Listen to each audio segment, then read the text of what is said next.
Hi guys, I hope you all are doing good, doing well. It's been a minute since I found time to record a video. Believe it or not, a lot of things has happened in the past weeks and month or so.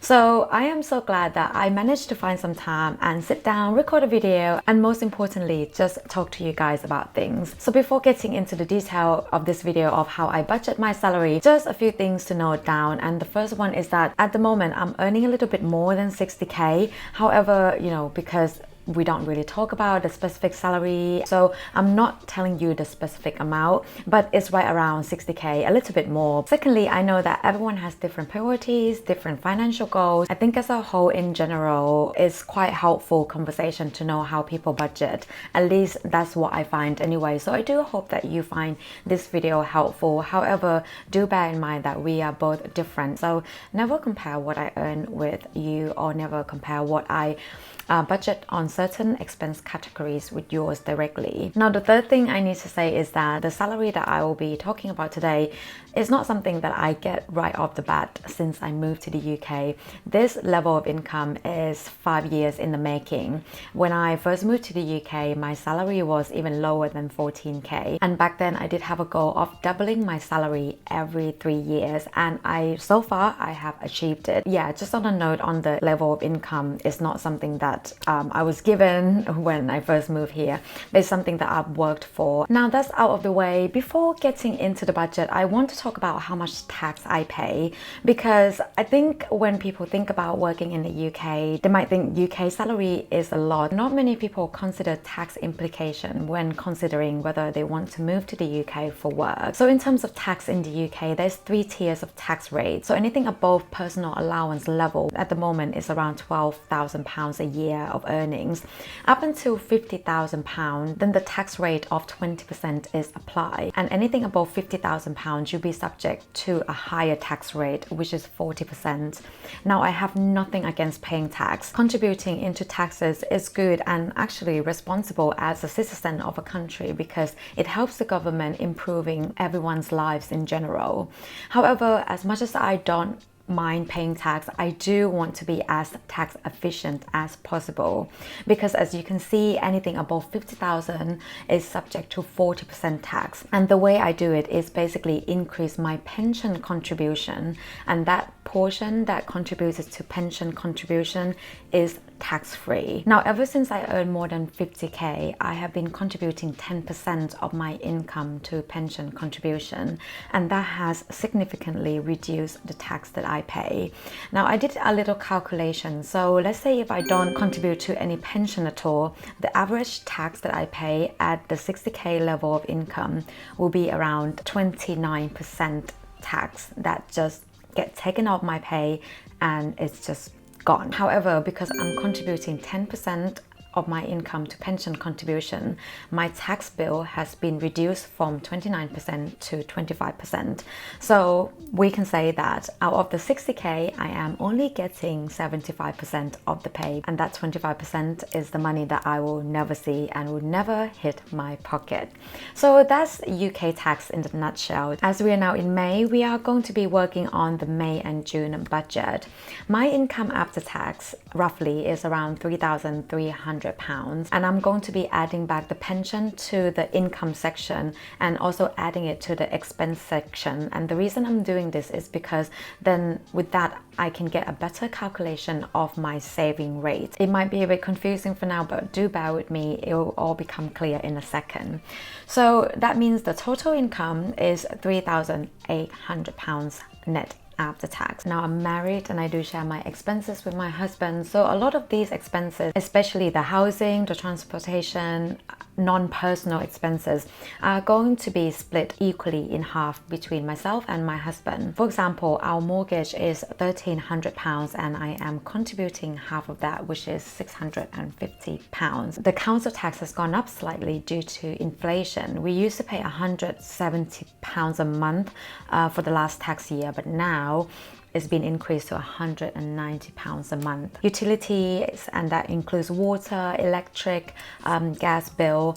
Now for utility, we used to pay £55 a month for electric and gas, so all the energy bill. However, I just redid my quotation for the next year, and instead of paying £55, the new bill for the month is going to be around £128. So yeah, it's gone up quite significantly, but I am sure I am not alone in this situation. So I have increased my budget accordingly. I pay £60 a month for the phone, and groceries, this is quite a big expenses for us. We do like to eat well, and also because I'm Thai, I cook a lot of Thai food at home, and some of the ingredients can be rather expensive because they are imported from Asia. So yeah, our grocery bills admittedly are quite expensive. So I think on average it's around £400 or £500 between the two of us. I do have a gym membership which I pay £62 a month, and again, that's quite expensive. However, I do think maintaining good health is important, especially at my age. I am in my mid-30s now, so I do want to prioritize taking care of my body and my mind. I'll have to say that I don't go to the gym as much as I like to, but yeah, the membership is there, and I do try my best to go as much as I can. Transport, as you can see, January, February and March, I didn't spend that much on transport at all because I was still predominantly working from home.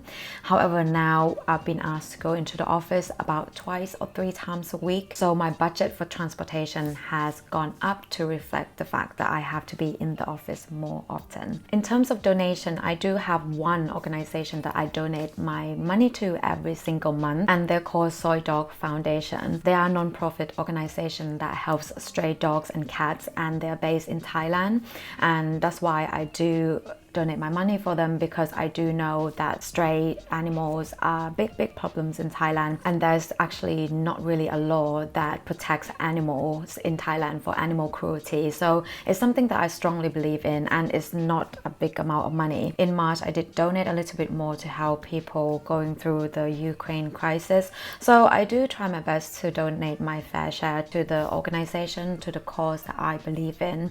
However, this obviously, comparing to the level of money that I earn, I could actually do more, and it is something that I look forward to maybe increase it in the future. Again, this is a personal choice.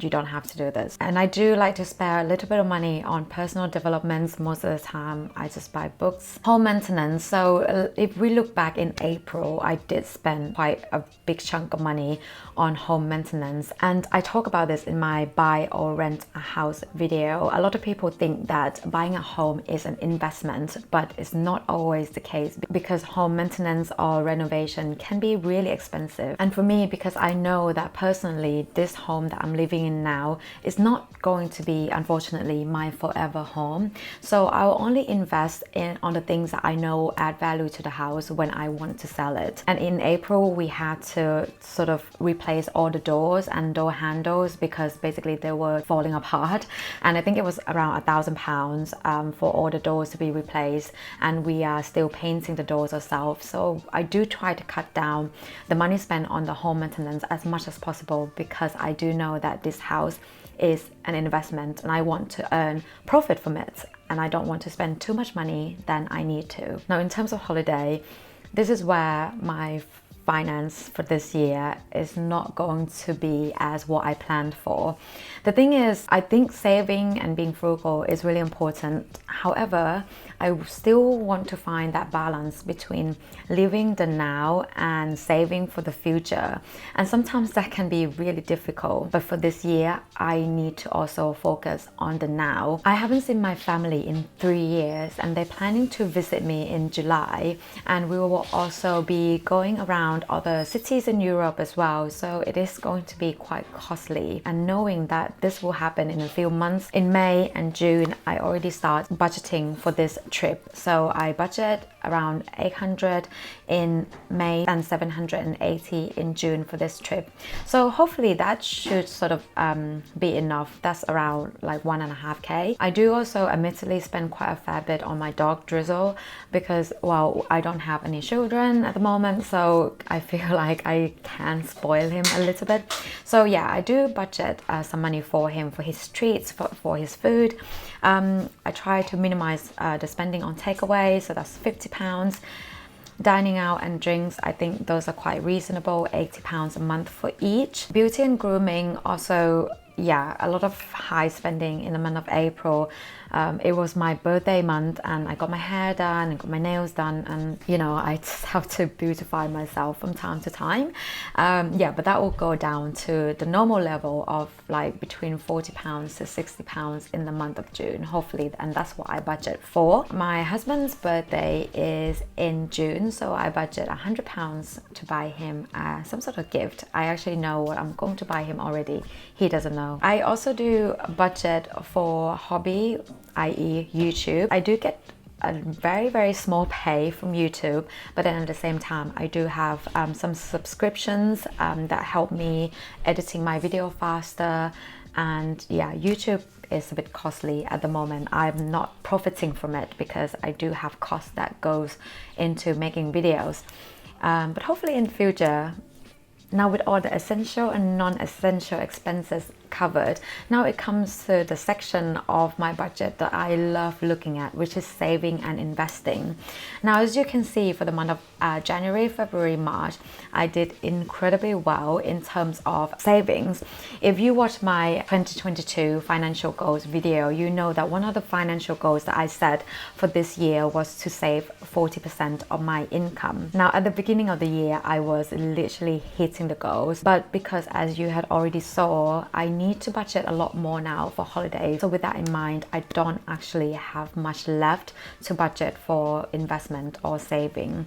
So in terms of my typical investing and saving pots, I do have one pot for index fund, and I normally put in £500, and that's sort of a fixed amount. I don't try to go below that, but as you can see, I did have to in April because there was so many expenses in April and it was my birthday month, so I think that's kind of justifiable. And another saving pot, which I also talked about in my 2022 financial goals video, is that me and my husband try to save for our second property, that a smaller property, maybe a flat that we can buy and we can rent out, and we can use that rental income for our retirement fund as well. As you can see, in the month of April and May, June, I am not able to contribute any money to that second property just because there are other things that I have to prioritize. And looking at that, I am slightly upset,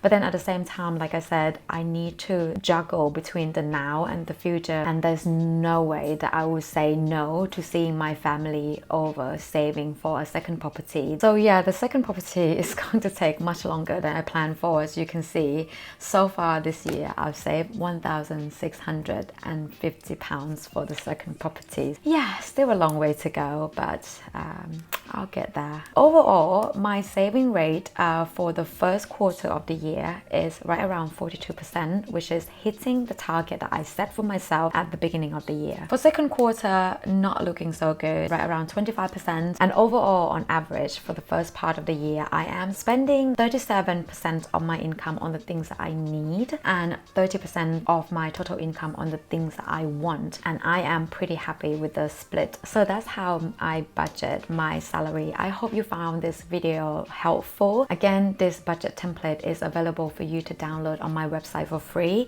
Link is in the description. And thank you so much for watching this video. I will see you in the next one. Take care of yourself. Bye.